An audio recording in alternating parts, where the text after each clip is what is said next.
یہ کہتے ہیں کہ کیا قرآن قسطوں پر لے سکتے ہیں؟ جی بالکل لے سکتے ہیں. آپ نقد لینا چاہیں تب بھی ٹھیک ہے. اگر کوئی کہتا ہے جیسے مہنگا ہے قرآن عظیم اور آپ نہیں افورڈ کر سکتے تو قسطوں پر بھی لے سکتے ہیں. بعض لوگ سمجھتے ہیں کہ قسطوں پہ لیں گے تو سود ہوگا. فقہ کی ABC نہ آئے اور انسان اس طرح کا کلام کرے, اللہ تعالیٰ رحم فرمائے. یہ ویسے اس طرح کے لوگوں کو مسئلہ بتانا گناہ ہوتا ہے. دیکھیں قسطوں کا مسئلہ کیا ہوتا ہے کہ کوئی ہمیں آفر کرتا ہے کہ نقد لوگے تو اتنے میں اور ادھار انسٹالمنٹس پہ لوگے تو اتنے میں.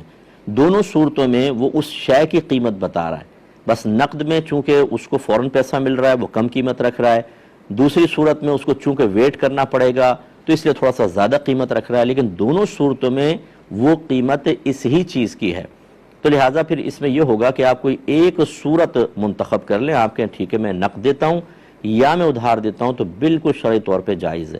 بس انسٹالمنٹ والے مسئلے میں یہ ہو سکتا ہے کہ بعض اوقات کنڈیشنز غلط لگاتے ہیں کہ اگر آپ نے کوئی انسٹالمنٹ نہیں دی تو پینلٹی لگ جائے گی, جرمانہ, اور اگر آپ بیچ میں وائنڈ اپ کر دیتے ہیں, نکل جاتے ہیں, تو پھر ہم آپ کا پیسہ ضبط کر لیں گے, چیز بھی واپس لیں گے. یہ چیز صحیح نہیں ہوتی ہے, اس طرح کی کنڈیشن نہیں لگا سکتے. باقی انسٹالمنٹ بالکل جائز ہے.